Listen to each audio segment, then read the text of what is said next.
What's going on, people? Welcome to United View. Welcome to your daily dose, your morning show of Manchester United transfer news, rumours, feelings, everything. You know, you Man United, everything. Your one-stop shop. It is. I'm doing my best because the last few intros we've done, I veer off immediately into another subject. Yeah. I'm going to keep on track this morning. I'm going to stay focused. We have an agenda to stick to. We're going to talk about several different stories. We're going to talk about Ronaldo. We're going to talk about pre-season. We're going to talk about Antony and Martinez. We've got a big morning, Fleck. That was good. You stayed bang on. Yeah. You stayed bang on. And in my brain, there was so much going on. Star Wars, Avengers, talk about something else. I'm not going to. Yeah, 100%. Big up to everyone who's watching. Smash a like on the video. Subscribe if you're new. We'll get everything sorted for you. Don't you guys worry about that. We always work on stuff in the back end to get it sorted, so just bear with us. Let's get into it. Mate, Ronaldo. Yes. Because if we're honest, he was umming and ahhing. There was rumours. We now know he's staying.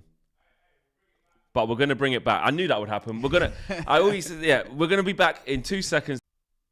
Yeah. 3, 2, 1, you're back in the room. We're back in the room. Big up to everyone who stayed. Sometimes you get little gremlins in the system, innit? It's Tuesday morning. It's early. Sometimes it happens. It happens. It's one of those mornings.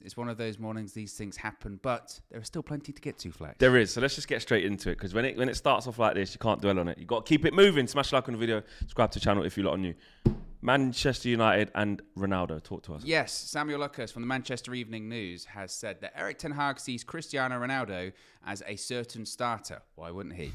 Flanked by creative wingers in a balanced front three. He continues, Cristiano Ronaldo is not for sale. Manchester United sources believe there are innumerable George Mendes clients likelier to join Chelsea than Ronaldo himself.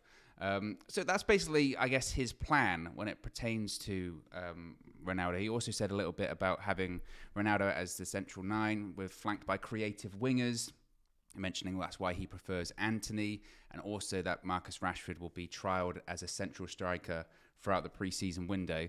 How are you feeling about Ronaldo after the events of last week and the weekend? Are you any more comfortable with his role under Ten Hag, or did you not buy into much of it anyway?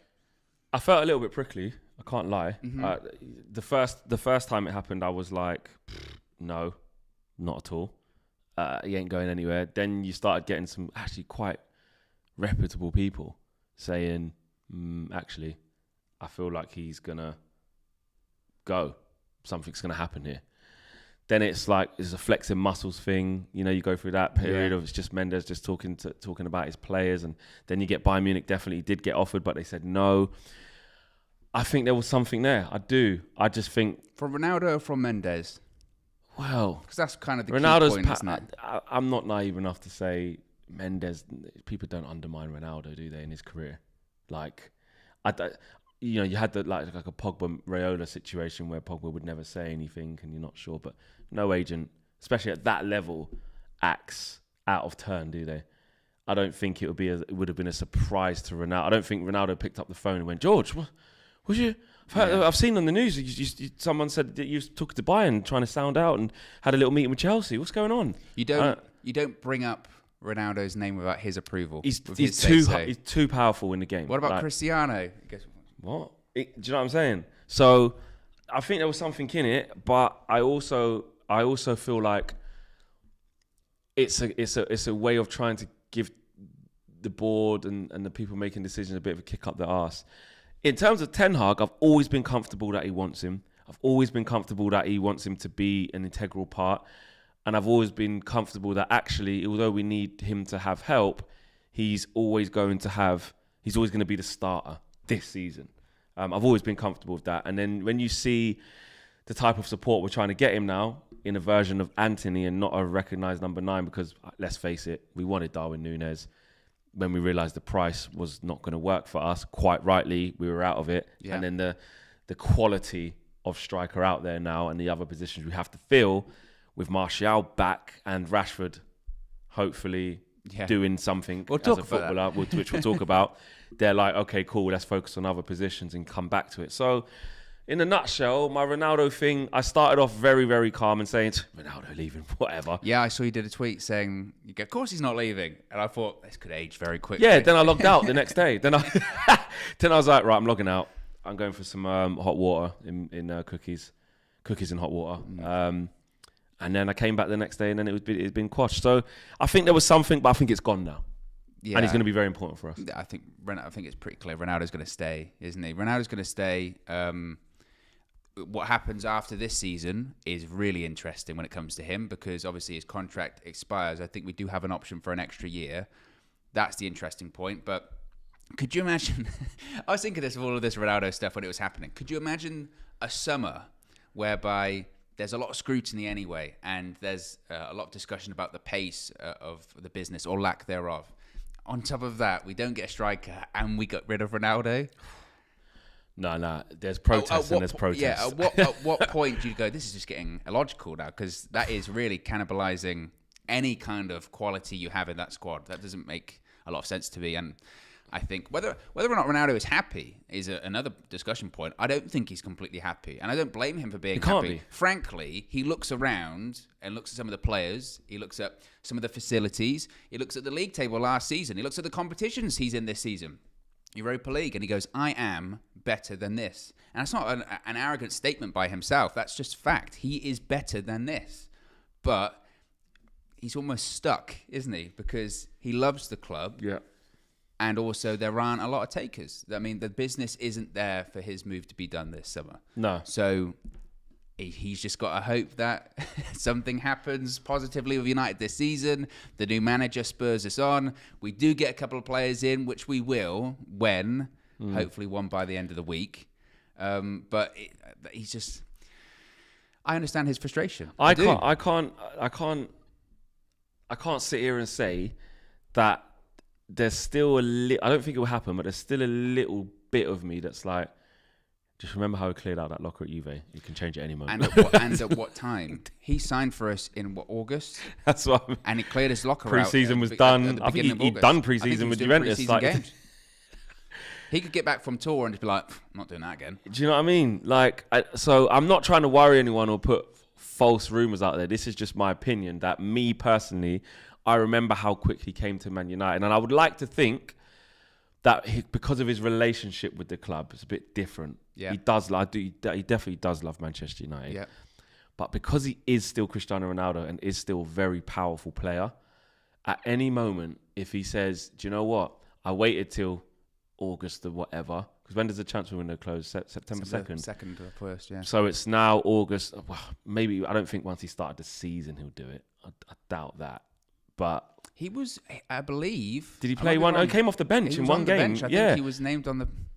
Tell you what, mate. I tell you what. Oh yeah, and then Allegri said after that game, yeah. Well, are you trying to say then basically that there's 2 months left and there's plenty of business to be done, Flex? Yeah, I am saying that because although as it stands right now, because we're going to move on, as it stands right now, cool. I'm fairly relaxed. I'm just saying, me personally, if United don't maybe have the window that maybe Ronaldo expects them to, us as fans certainly expect them to or want them to, there's always a chance with Ronaldo. Until the window shuts and he's still here, or we start really well and he's scoring goals and we buy well and stuff and it's quite good in the first 3 or 4 games, there's always a chance. And he's also got to have that conversation with Ten Hag. You would hope that once he returns from holiday, even though he's been doing... have you seen the Ronaldo training pictures yesterday as well? Yes. Him and his son. Yeah. So he never takes any days off. Yeah. You would hope that he would vent those frustrations or has already vented those frustrations to Erik Ten Hag. I'm not happy with the recruitment. I'm not happy with X, Y, Z. And Ten Hag would go, yeah, I'm not happy as well. Let's fix it. Yeah. You know, hopefully that conversation will happen. 100%. Smash a like on the video, subscribe if you lot are new. We'll take some of you lot's comments now. Nate H says, window just opened, Owen. Lots of time, LOL. It's true, though. I mean, it is true. I mean, you say that in jest, and I appreciate the contribution as always, but that is factually accurate. There is still, I know we're a month down and United haven't done much in that month, and I am frustrated with it as well. I believe that we'll sign, or Frankie de Jong will be near enough a done deal by the end of the week. Everyone's saying June 30 or July 1st. And then when we are going to do something on this at some point in the future, but like if you do look at United over the course of the last like decade as to when we announce players, it's July, it's August, like and that's not to say that I agree with that as well. That's not to say that I'm not in the camp of it would be optimal if we did business early. Of course it would. Of course everyone wants to do that, and I'm not justifying United for not doing it, but it is accurate to say that there is still time left, and deals will get done between now and the end of the window. Yeah, I don't think you're wrong. Window there. doesn't shut at the end of June. No, true. And Sorting Universe is the latest member of the UV Members Club as well. So big up to Sorting Universe. Like that name actually, like that YouTube name. Yeah, and before we move on from Ronaldo, I do agree that there is still time. It looks like we're going to get Frankie de Jong, as Rob Dawson said yesterday when he joined us, that, you know, he wouldn't be surprised if he was on the plane to Bangkok, which is the main thing. But I am not naive enough to think that the reason why people were getting angst is that's fine. We will get Frankie de Jong and he'll be in before just before preseason, etc. Yeah. Enough time. But the fact that we not working on the other deals, whereas the it's other not players, enough. that's really why they're angry. The priority then comes once we sign Frankie de Jong is these other deals that have been bubbling. Can we get a domino effect? They should be done relatively quickly. We shouldn't have this. Touch wood, we won't. We shouldn't have this, prolonged saga with these other signings. Yeah. If all of the reports have been, it's just been Frankie de Jong, that's the focus. All the other ones, we can do those quite quickly. Yeah. If we can't, then when it goes back to a bit of arrogance of, they'll get done quickly. Well, Man United, we've got, they'll sell to us. Well, a lot of clubs have done their business early, as in Ajax, in terms of selling, because now they're in the position where they don't have to sell, and they don't want to sell later on in the windows. Some clubs don't want to sell. And that it was like the Dortmund thing a few years ago. They set the deadline, and after the deadline, they go, right, we're focused on next season now. Yeah, sorry. Yeah, you missed your window of opportunity. Nate H, thank you for the super chat. Nate says, here's my thing. I don't want the club to treat this like a quick fix. I want there to be a plan and a process. We might have to go through some pain. 1,000,000% I agree with you, Nate H. I think that we're all still pissed off from last year. I think some people are still in last year. I think some people are still... It's too soon. Yeah, it's still too soon to forgive and forget, or not even forget. Even forgive, just move on. It's still too soon. It's still too raw. And there hasn't been enough evidence shown yet for those people who are still like feeling really down and feeling really negative, which I get. I think for those people, it's like, nah, I can't forget how them players down tools. I can't forget X and Y individual, how bad they were. Yeah. I can't forget it was our worst league finish in the Premier League era. Yeah. I can't forget what happened with Ralph. I can't move past the fact we still haven't made one signing yet. Do you know what I mean? That's 5 things I've just said. And some of those results are like, I can't forget Liverpool at home. I can't forget Brighton away. I can't forget the last game of the season. And those results stick out. 100%. So I think so. Whilst I do agree with Nate H 100%, and that's where I've been emotionally, which even a couple of weeks ago, before I started getting a bit prickly, I was still like, I've just been so emotionally drained from last year. I actually withdrew quite quickly and said, you know what? I'm going to be back here and I'm just going to observe. Yeah. That's all I'm going to do. I'm just going to observe. And then I had some prickly moments, and I'm still not very happy, but I might come across more calm than other people with the way they express it, because like you said, they're just not there yet. So really appreciate that from Nate H as well. I can't forget Maguire's no-look defending, says Michael. What we got next, though? We're going to talk about Antony and Martinez, because obviously they were or are being reported as 2 targets after the Frankie de Jong deal is done. And it's been reported from the Telegraph is saying that Manchester United have been told that they will pay around 130 million if Erik ten Hag wants to sign Antony. The price, obviously, quoted for Antony is around 70 to 80 million pounds, and Lisandro Martinez is being quoted as 45 to 50 million. Of course, this comes on the back of yesterday, Arsenal reportedly submitting an offer for Martinez. 130 million, Flex, is our budget, maybe. It's the rest of it, isn't it? So on top of Frankie, which is going to be costing, we still don't really know, up front, possibly 55, possibly 65, possibly 70. That would be feasible if we do have these player sales, but I can't see player sales generating, say, 50 million.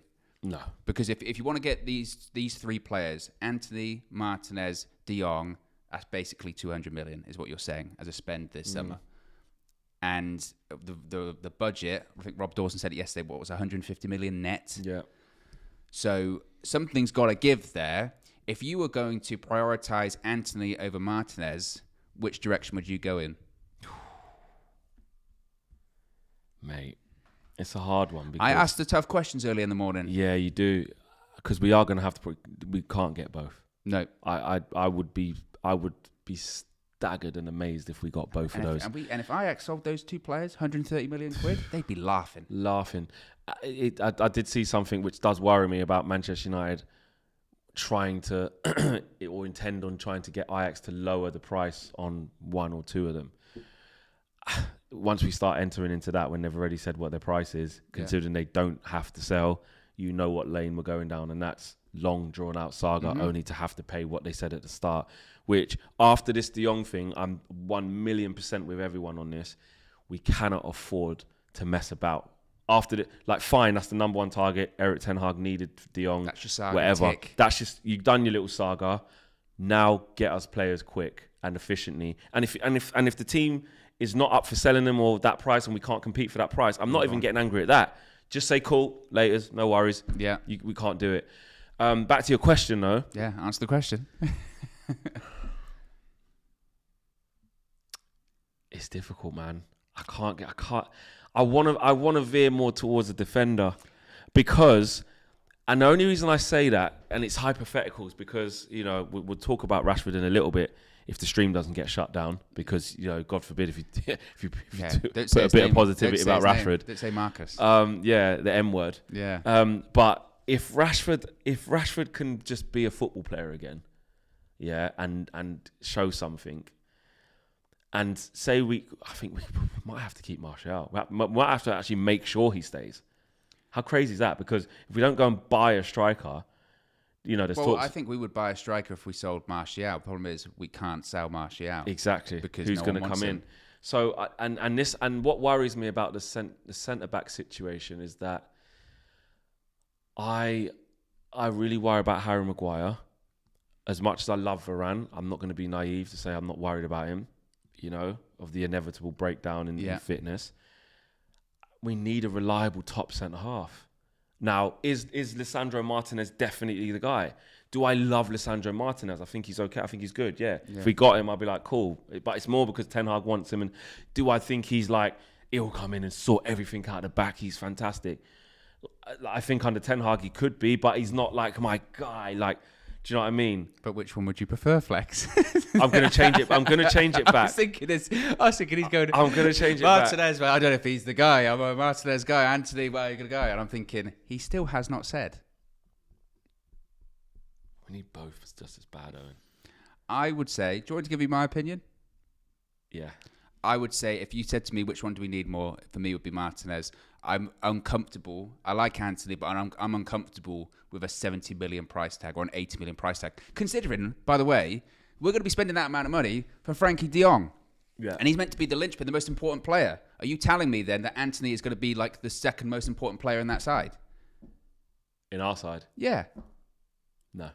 Whereas Martinez, I think, could drop him into that side, he can make a real difference. Not to say that Antony can't, but I do agree with what Ajax was saying on Sunday, where he's going, you do still have wingers at the club. You do. And whether or not they're any good or not, that's another debate. It's for Ten Hag to try and get something out. out But objectively, you can say, you put Martinez in there as a defender, we don't have very good centre-backs.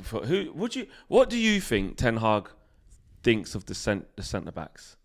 Honestly, obviously this is hypothetical because we don't know. Pre-season training yesterday, do you reckon when they were passing the ball around, he went, jeez. He'll like Lindelof. He'll think Lindelof's fine. Yeah. He'll like his style of and that. Obviously, Varane. I don't think Varane was there yesterday. No, he wasn't. Maguire wasn't there. So probably he saw the centre-backs yesterday and went, they're not bad. Yeah. They can pass. What's the fuss about? They can pass the ball around. What's going on here? Yeah, I think he's made up in his mind. I still think Ten Hag wants to play Maguire.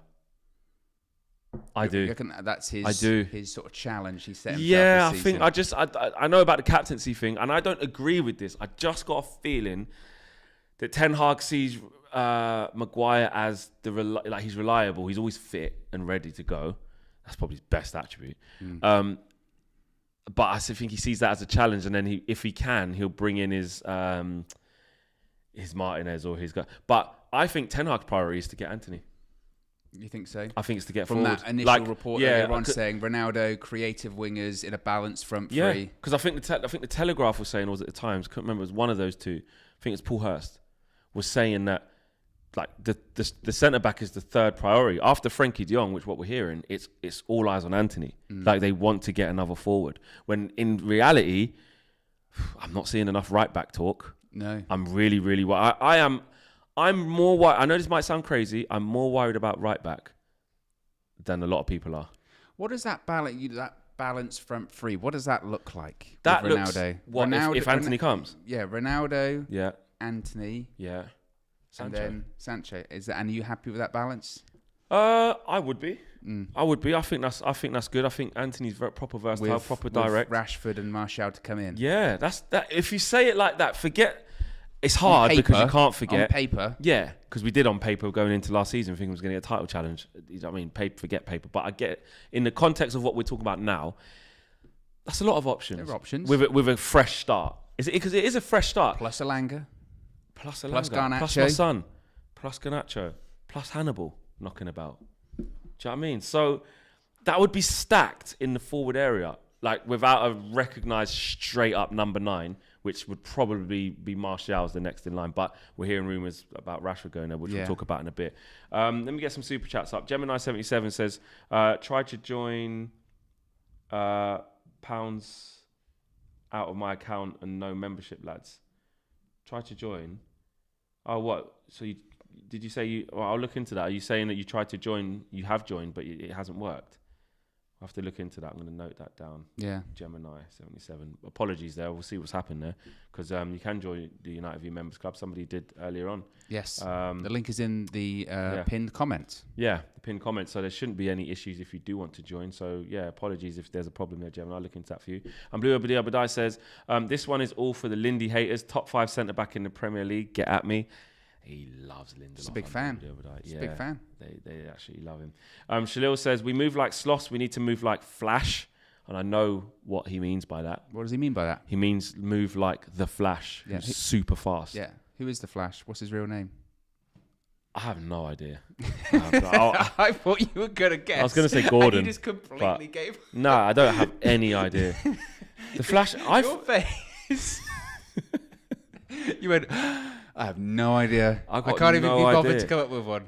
I'll be 1,000,000% honest with you. I've never seen anything to do with the Flash. Like I've never seen a cartoon of it. I knew it was about. I've never seen a film. I don't know. Like, did he get electrocuted and then become fast? Lightning. Like, was it lightning? See, I just kind of put 2 and 2 together. See, good guess, Flex, says Josh. Yeah. You know, like Spider-Man, you can say, oh, did he get bitten by a spider? Then you know what I mean? So that's, but I know nothing about Flash. I just know that he's fast. If you're going to guess his name. Well, I said Gordon, innit? But that's different. So who's Flash Gordon? Who is Flash Gordon then? That's something completely different. I know, but what is he? Who's that? I mean, to be fair, I don't know a ton about Flash. Is he a detective? But he's space. There's Gordon. Oh, yeah, Flash Gordon, a space guy. Have you seen the whole Gordon's Alive? Yeah. Okay, cool. But if I was to guess what the Flash's name is, he sounds like a Sean. Sean Flash.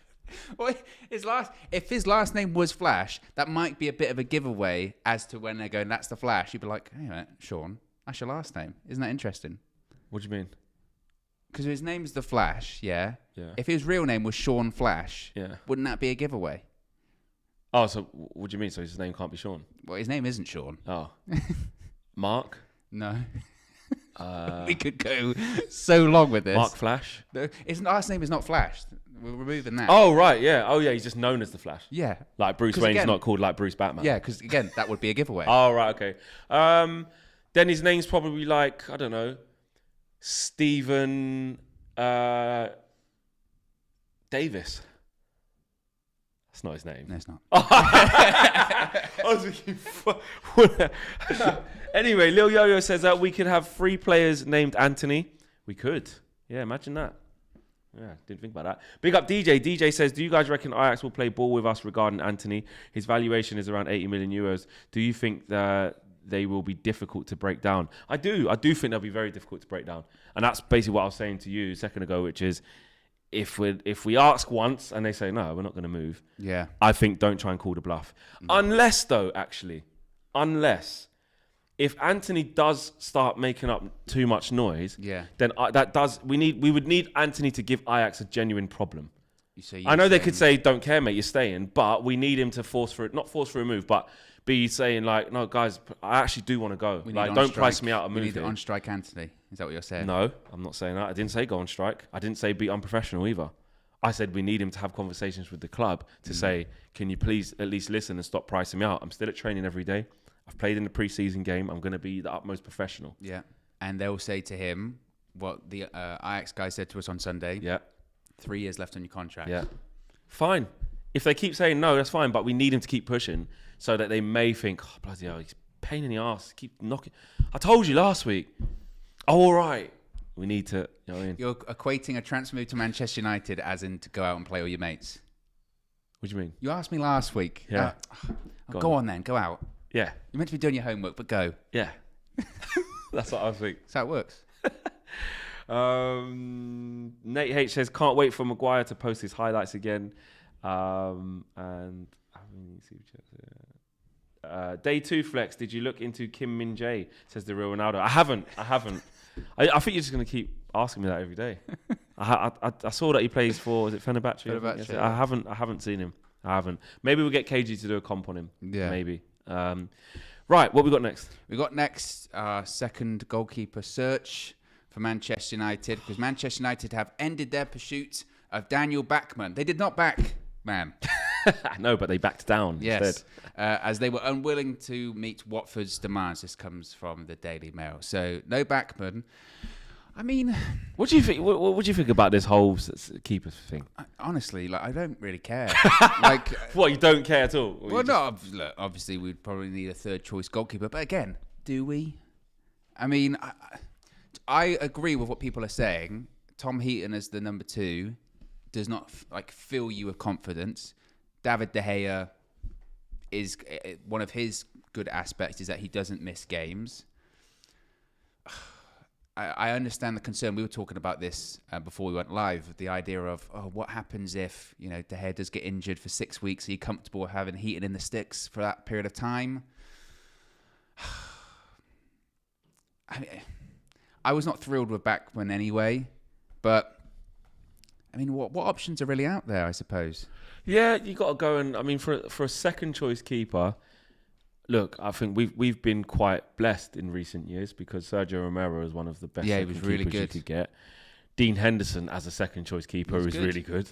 And obviously crossed the threshold where he should be a number 1 somewhere, he feels, in his career, hence why he's going. But for me, I just think we've got such a mess to sort out. I'm with you on this. Like, I would just leave it to Tom Heaton. I would let Tom Heaton be the second choice keeper. I know it's a touch wood because David De Gea is very rarely injured, and if he is, it's not for very long or a bit like sickness or something like that. Very, very reliable keeper, David De Gea. So it's like saying if I just play devil's advocate, 'cause I don't think it's the best for the conversation if we both just go, just give it to Tom Heaton. Let me paint this to you. If touchwood doesn't happen, but David De Gea was out for 6 weeks. Yeah. And you're about to play. You got in that run. You got Chelsea. You got a lot of big games. Doesn't matter who it is. Champions League away, whatever. Would you be that's not happening for us, is it? Europa League, yeah. Running away with myself there. Man, I'm still stuck in the past, man. Europa League. You got big Europa League games. It might get a hard group. Yeah. But anyway, my question is: would you feel comfortable with Tom Heaton definitely being the number 2 in them big games? No. Really, probably not. But then in the same vein, I wouldn't feel comfortable having Backman in there for those games either. That's the point that I don't really get. Yeah, true. Would you rather have Backman or Tom Heaton? Well, I'd rather have Tom Heaton. Yeah. But essentially, it's much of a muchness. Yeah. And the thing for me and I've got a lot of Watford people, in my life and stuff, my friends and that, my peoples, they don't want him. Yeah. They just got relegated. Foster's gone, and and they got a new keeper. Do we end up getting Ben Foster? vlogs come to Old Trafford. Say that. He can piss off. No, I don't want that. No. He'll be cycling to Old Trafford. Oh, Jesus. I'm Cycling. back. Oh, mate, well, here at Carrington, That's how you what cycle, a by the way. beauty. I mean, look at the grass at Carrington. Absolutely beautiful. Oh, look at that. Look at them bad boys. Is Eric Ten Hag? He's a legend. Honestly, mate. Oh, I'm here with Big Ron. What a beauty. Look his packs. Yeah, beauty. He goes, who are you? Oh, yeah, I remember you was here last time when I was there, weren't you? You were last time. Ben, isn't it? Yeah. Oh, nah, big up Foster, man. I do have respect for him, but I don't want that whole thing at United. That we can't have that. Even a lot of Watford fans didn't really appreciate that. No. And I can 100% understand agree. why. I get if it. that was me, I get it. unless we were winning every game and we were top of the league, I don't want to see no. Right, we just got. I mean, we got pumped by 5-0 by Liverpool. Just on the coach, lads. Look at the look at the heating on the absolutely beautiful guy, top bloke. Look at coach driver Dave. How's it going, Dave? What a smashing guy. M25. Any traffic? Not just that, it's like you lose 5-0 at Old Trafford to Liverpool. He's like, Mo Salah, what a player. You'd be like, Top bloke. get out. Did you see that third finish? Tucked it away. You beauty. Got his shirt and all. When he scored that penalty against me, after the game, I went, which side are we going to go? He went, Nah, mate. Nah. So I think it's fair to say, big up to Ben Foster. I've got a lot of respect for Ben Foster. I quite like him, actually. He won us a trophy. 100%. But we were just on that with that whole YouTube thing and doing that. I don't need that. Yeah. Top lad though. He's a legend. Top bloke. Legend. Yeah, I mean, absolute legend. Top bloke. He's ledge. He's a really good guy. But yeah. So yeah, the keeper thing. I just, like you say, just let Tom Heaton have it, and there's got to be a kid that we can just promote. Yeah. Into the factory, or go and get someone really cheap, like not 4 million. Apparently David Ospina's free. Josh is shouting to me. Was he? I can't hear him. But yeah, we should have got Johnson. People are saying but obviously we can't now. So yeah, don't really care. Just make it be Heaton. Exactly. Let's move on. Yeah, let's go. Pre-season begun yesterday, Flex. There was lots of pictures on social media, which everyone enjoyed, particularly the Ten Hag ones. It was quite fun to see. My favourite one, I think, was the backroom staff. Did you see that one? The three of them walking. Yeah. What conversation that must have been. Yeah. Mitchell van der Gaar. Mitchell van der Gaar's got a lot of letters on his doesn't he? Doesn't he? You can imagine who's printing those. He's going, for God's sake. Big M, small C. Yeah. And then there's Eric Ramsey in the middle, and then Steve McLaren. And I was just thinking, like, football brings people together. 'Cause when are those three ever going to be together? Yeah. But some interesting stuff coming out of it. Jonathan Schrager is reporting that the squad enjoyed the new manager's approach. Ten Hag involving the whole group in the first day session. The players are pleased with their initial impressions. Now, this is quite an interesting topic, actually, because you can look at this from so many different points of view. So if we heard yesterday that players didn't like it, there was a lot of running, or actually, we're not sure about the new manager and the new backroom staff's approach, the response would be same as last year. Here we go again. If we heard nothing, people would go, we didn't hear anything. That's concerning. Why aren't we hearing anything? If we hear the squad enjoyed the new manager's approach, we get just bloody PR. Here we go again. And it kind of goes to what, as fans, what do we want? What do we want to hear? Because I do hear stuff like this yesterday, and saying they enjoyed the new manager's approach, and it was, there was a buzz around the training ground, and they enjoyed it. As a fan, I like to hear that. Obviously, there's an element of skepticism involved, clearly. And as we spoke about earlier, you can't forget what happened last year, and you can't forget what happened before. And this could be a very different report in 2 months' time if you're not winning games, say, in the Premier League, but they're not enjoying training anymore, etc., etc. But I hear that yesterday, and it's got to be a good thing, right? I disagree. Why are we seeing? No, I'm joking. I think it's down to what it is that you want to see. I think if you ask fans individually, right, you have to say, what do you want to hear? Would you rather hear and see nothing? Would you actually rather the whole social media team and that just shut down and don't say anything, only become active and say something when we sign a player? only become active once the season starts, and then you're doing the goal updates? Do you just want nothing? And some people honestly would say yes. And a lot of people would say exactly yes. But me personally, I'm just like, I think you got to just see it for what it is. Like, if it's negative, like you said, everyone's going to moan.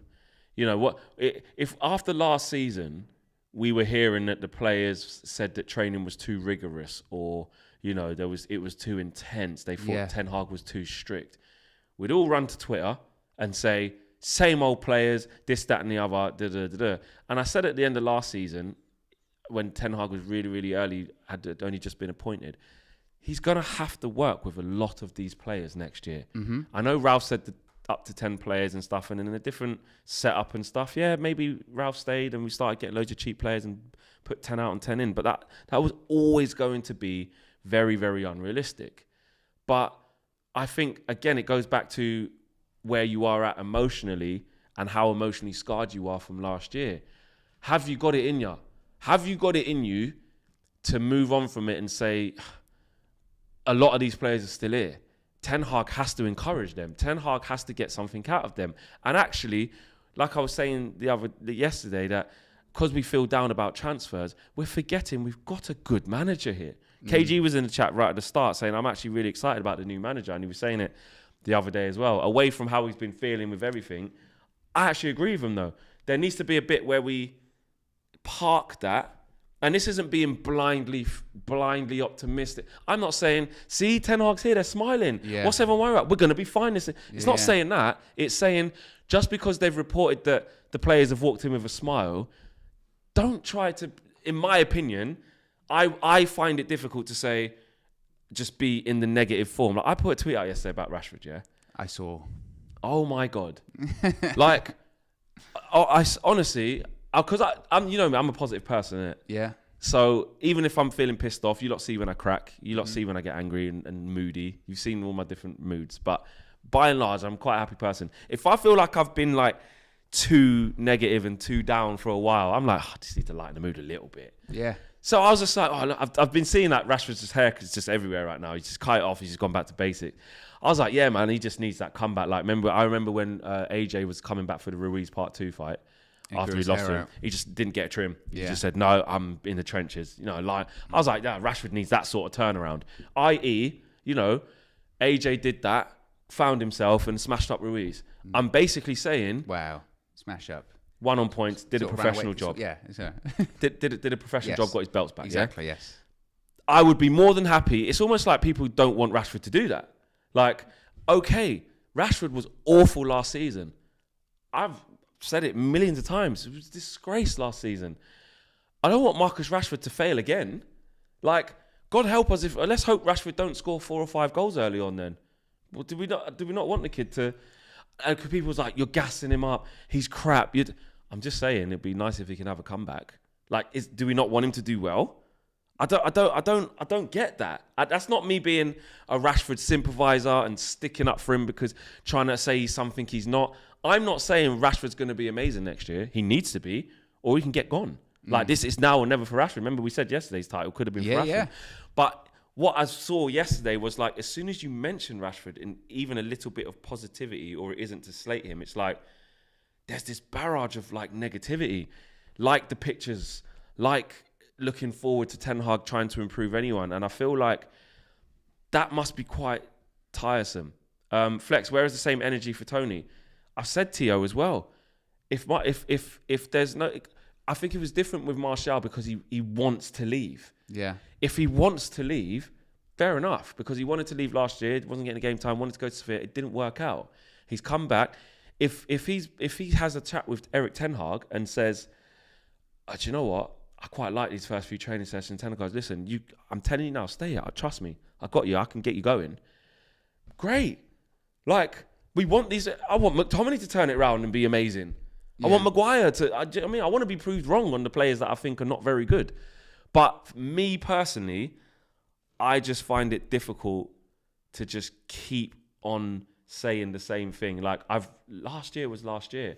I'm waiting to see new evidence now. Yeah, I think for me as well, when I was seeing some of the reaction to it, so one of the reports also was that, they they only had to be there for a certain time, and some players were staying till late, and some players arrived early, which, by the way, happens all the time. I don't think that's a particular new thing. That's a pre-season thing. You hear reports of Ronaldo showing up at 6 in the morning and leaving, right in later on in the evening. But there was this sort of cynicism of, wow, it's just because it's the first day of pre-season, it's just because of the new manager, and it's just because of this, just because of that. And you go, yeah, okay, that might be true. And the proof is in the pudding of, are we going to hear these reports in 2, 3, 4, 5 months' time? Are they going to still be staying late to improve on their game during that time period? Who knows? It might just be a pre-season thing. It might just be a thing to please the new boss. But also, I used this analogy before, is that if you look at last season, right, we failed dramatically last season. Look at that as an exam. We failed that exam. If you fail an exam, you go, right, next time I'm going to retake it, and what I'm going to do is I'm going to revise way more, and for a much longer period of time. A month, 6 weeks before this exam, I'm revising. If on the first day of you doing that, someone comes in and goes, I don't buy it, you'd be like, well, I'm trying. I've set myself a plan here to pass this exam. Let the time elapse to see if I was right for doing this or not. If I've changed. But don't shout at me for starting. Granted, if in a week's time I'm no longer revising, fair enough. You go, that didn't last long, did it? Yeah. Absolutely. But where is this sort of like writing it off before it's begun? Yeah. I don't. Well, it comes from, like I said, the past. I guess. It comes from. I've been burnt by these players, and listen, I'm in that camp. We've all been burnt by the players. Oh, I've said before. 100%. I've said before about Pogba and even Rashford and Martial. Those players have gone. Oh, I'm tired of having the conversation of, can this guy get the best out of this guy? And maybe we will be having them questions again, them conversations again. We might be 2 months into the season with them being given ample game time potentially, and they're not performing, and we're losing games. And we might hear the same report of, whilst the training was good to start with, things have turned. Exactly. and also, as United fans, we have to be prepared for that. The media, propaganda. After the first loss, it was said that Ten Hag was absolutely fuming and kept the players in for ages, and McTominay squared up to someone, or just off the top of my head. Do you know what I mean? Just mad rumours that you get. We've got to batter down the hatches, man. We've got a new manager. We've got to stick by him. The players are excited because it's their first training session back. Good that they think it's good. Good.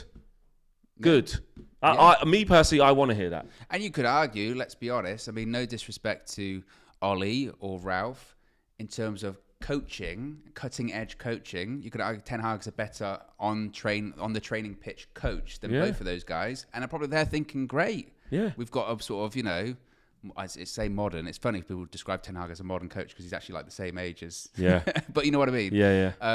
They could say that well, finally we've got a bit of a modern coach that's doing different training sessions and more modern training sessions. You could argue that still, these players have thrown several managers under the bus to get to this point. That's a problem in itself. But we'll wait and see. Yeah, I don't want to. One thing I never like doing is try to dictate how people should feel and what they must do. I don't think that's fair.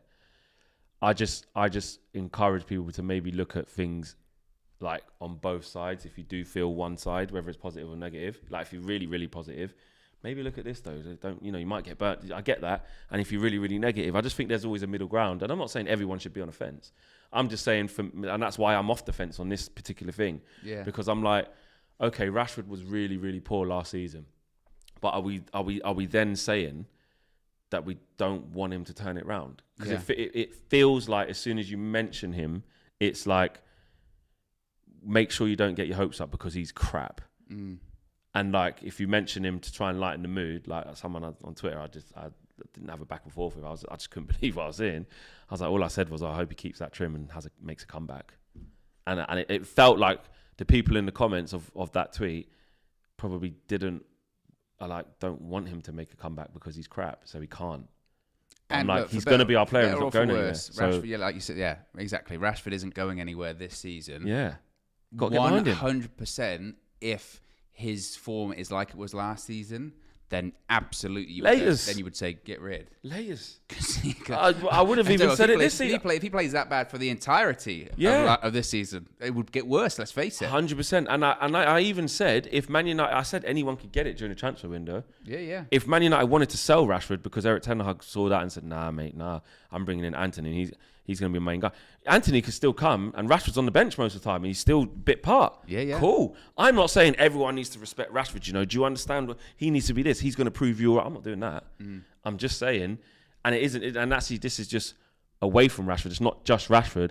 I'm saying that we're in this situation now where we knew we would be, where Ten Hag has to work with a lot of the shit from last year. Yeah. So what do? When they touch the ball, boo them. Anytime they're in the picture, slate them. Or do we say what we said we were going to do with the new manager and just say, okay, let's go again. Let's see what the new manager can do. Exactly. Get some super chats out. The real Ronaldo says, Flex, please. It's important to me that you look into him. Kim Min-jae. Okay, I'm going to officially pass that job on to KG. He's the official scout. KG is our Murto. Oh, God. Yeah. KG is our Murto. How does he feel about that? I don't know if he knows, but he basically is. He watches comps, he looks at players, he decides whether they're good or bad.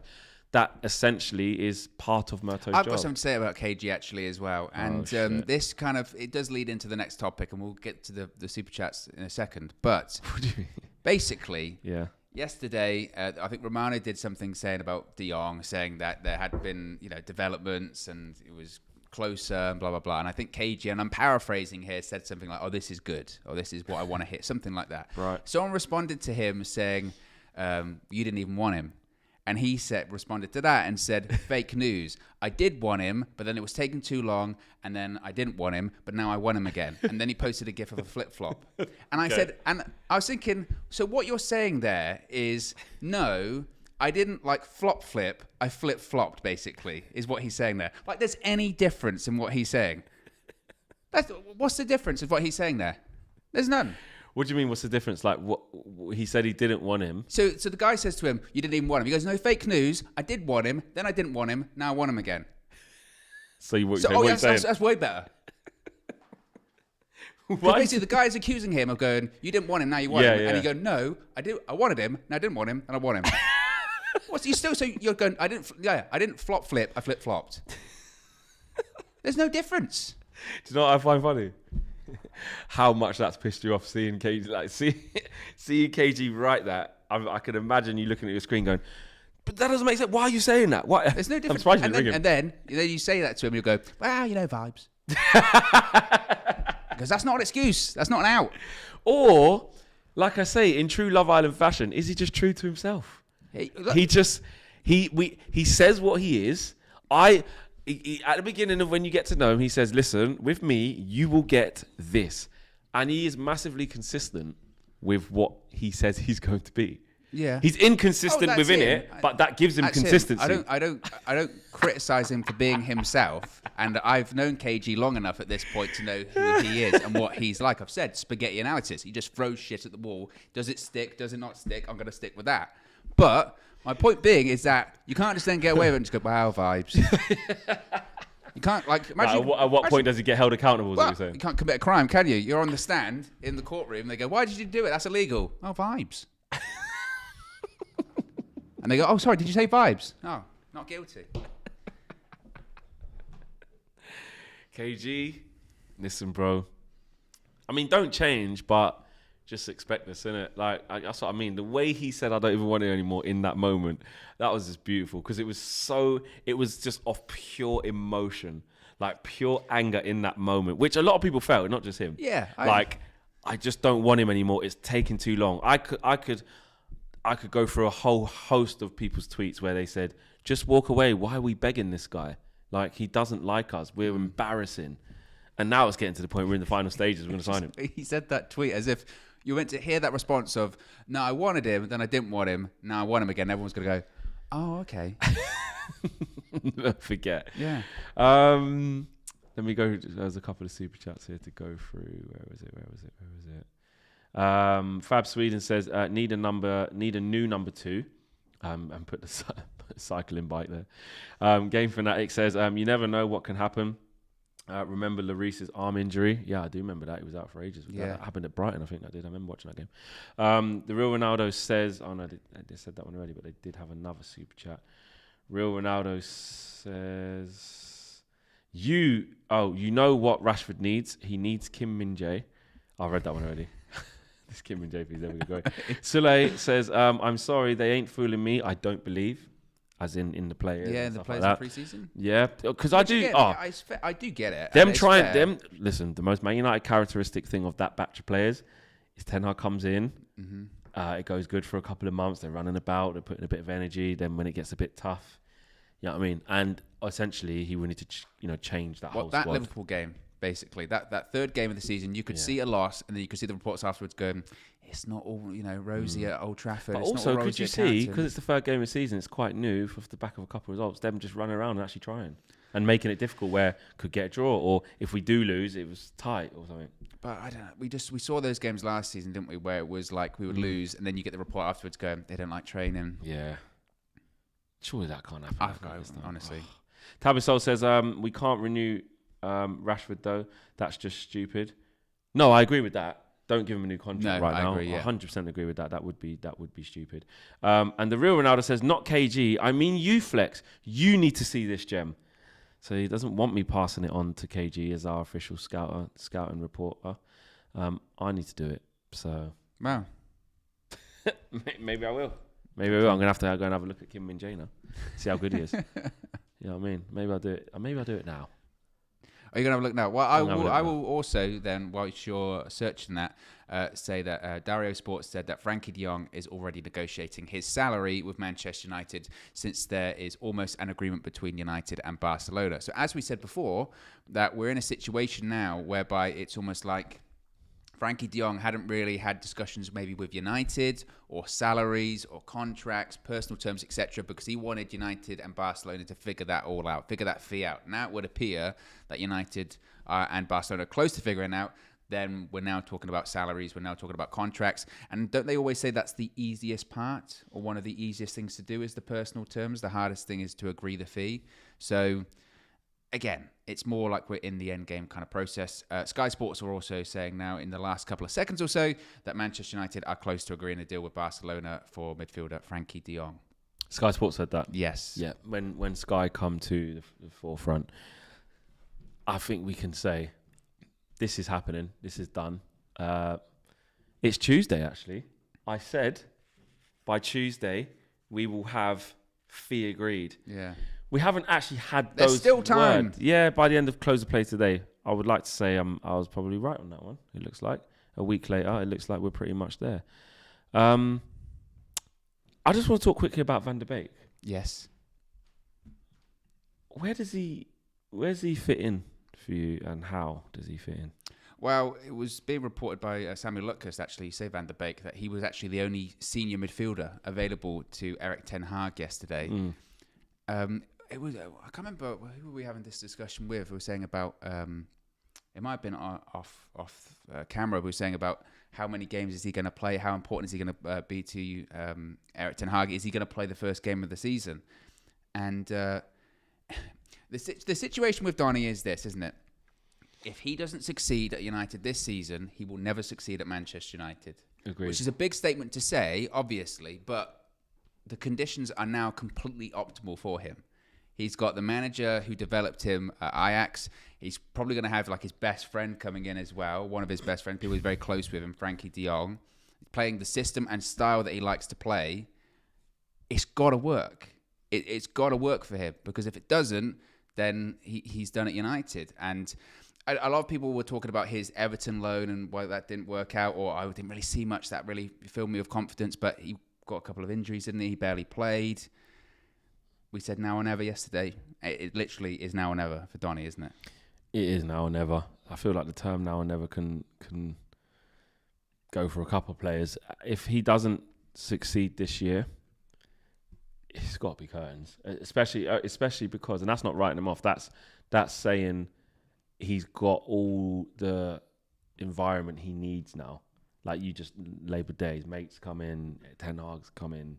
You know, if you can't start games this season, or be actively coming on in games, because actually, if you think about it, if Eriksen does come, you know, you could see Eriksen, De Jong, and someone else, Bruno, or you know, if I know we're getting into it and getting excited, but you could, you know, it might not be all free. Fred could still be really important. Like, Ten Hag could still want that one who can really get about the pitch, because we're not going to go and get that player.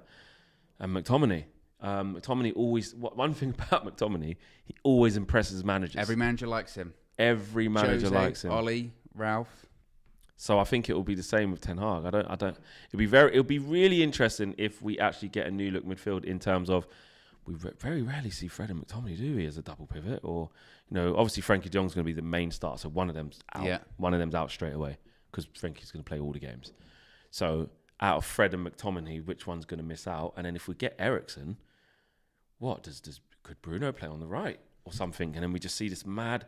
Because even the game that we watched against Herenveen, they had a 4-3-1-2. I was going to say, I was just about to say, it depends on the system. It really depends on the system. He could stick with the 4-2-3-1 that we know. He could go 4-3-3. Like you said, he could switch to something else. Because that 4-3-1-2... Pre-season is going to be fascinating for That's why I'm really excited, because that 4-3-1-2 didn't have any natural wingers, and that's why the fullbacks are massively important, which I'm nervous about. Yeah. But it was the two fullbacks that were given loads and loads of width, and he had Tadic and Haller up front, and David Klaassen in the 10, and then 3 straight central midfielders behind that. So what are you saying? And they weren't all combative. It would be like, what, you could have Eriksen, De Jong, and Eric. You could say Eriksen, De Jong, and Donny maybe as 3, and then have Bruno in the 10. Then you could say up front, what are you going to say? Ronaldo and Rashford, Ronaldo and Sancho, because Tadic plays up as a front man, but he's not a proper striker who played up front with Haller. So it's just very versatile, isn't it? Yeah. Sorry, just to add a little bit more into the De Jong thing. So I mentioned that Sky has said that United were close to Barcelona to agreeing that De Jong deal. Just to give a bit more into it, they're saying that Manchester United and Barcelona have a, quote, broad agreement on the fee for De Jong, with it set to be 65 million euros plus performance-related add-ons. So that is the line that Sky are taking. They're saying 65 million euros plus performance-related add-ons. They have a broad agreement, which doesn't mean, I guess... It's done. I mean, it's fee agreed, nearly. It's done. 65 million, which is what? If I get clipped, to get clipped. If you're going to do that in terms of pounds, 65 million euros to pounds, that's what, like 50, 60, like 50? Isn't it 50, 55, isn't it? Yeah. As an upfront fee, Flex. It's good business, that, isn't it? I said that yesterday. I know obviously it took time. It's good business. Good business, mate. Took long, but good price I think Frankie de Jong's a world-class midfielder. For what Barca bought him for. Yeah. So what? What are you saying then? Well done, Murto, and well done, Fletcher? Or are you saying no, should have got done earlier? I'm not saying Murto madness, because I've seen that so much on the timeline. I'm sick of it. I ain't seen no madness yet. Yeah, no, I ain't seen that yet. But big news, that. Yeah, it's basically there, isn't it? It's basically there. It's a shame that the fun has been sucked out of it, though, because I know if this happened within a week of being linked to him, but it would feel so much better. But you don't get Frankie de Jong after a week of being linked to him for that price, I don't think. No, you don't. You don't. It's a great deal. Like Steph Brown says there, that's a great deal. And I think when he actually gets here and we see him, I've been reminding myself of how good he is, like just watching some videos and stuff like that. And we will look at him in more depth later on. Yeah, Ian Reid is saying £56 million. If someone said to you, Frankie de Jong, 56 million. Ruben Neves was 50 million. More, actually. They were saying and that's my point of them saying, Ajax saying, Antony, it'll cost you 70 million quid. If you go, we got de Jong for 56 million. Anthony is not worth that amount. If you want to compare players and importance to the team, it's a good deal. No. That is a good deal. And I know it's not a popular thing to give Murto and people their credit, but if that gets over the line for that price, not quite it will. Yeah, that is a good deal. And then could you argue that they would have proved as well that they're not being bullied? Like, we're not just going to turn up and rock up and... Because I was saying the biggest frustrating thing for me was that this whole thing was taking so long, and we were always going to pay that 85 million euros. But we're not actually. And we're not. Pay it. And you would go, difference. And that's the difference. So, because I'm looking at the comments here, Martin B says 56 million quid is such a steal. If this is the case, then good deal, says Kotso. And Shalil Patel says that's a great buy. It wasn't too long ago that most Man United fans were saying 11 million, 12 million, just pay it. But actually, when you listen to what Rob Dawson was saying yesterday, when he was saying, you know, even 10 million for Pereira, that 10 million matters because that's 10 million for the next deal. It's not like if you're 1 penny over the budget, you can't do it. But 10 million here, 4 million there, 5 million there, in the situation we're in, clearly does add up. So if they've saved the best part of 12 million in an upfront fee, where it looks like we're getting Jong for 56 plus add-ons in due course, you have to say it's a good deal. Yeah, in this market for the quality of player. There you go. We'll leave it there. Guys, thanks for joining us on the video. Apologies for, the little bits of audio at the beginning. We still had the same amount of people watching, so you guys still stayed with us, which was amazing. Thank you, guys. Thank you to the community. Remember, you can join the United View Members Club if you haven't done so already and you would like to. The link is in the video description below. Flexing KG show tonight at 6 p.m, early evening show. Yes. I'll tell him what you said about him. Good. Oh, good. I want you to tell him. I hope he saw it. Oh, you know me. I'd say it to his face. True. I say worse. That's true. Yeah. We are out of here, guys. Take care. Peace.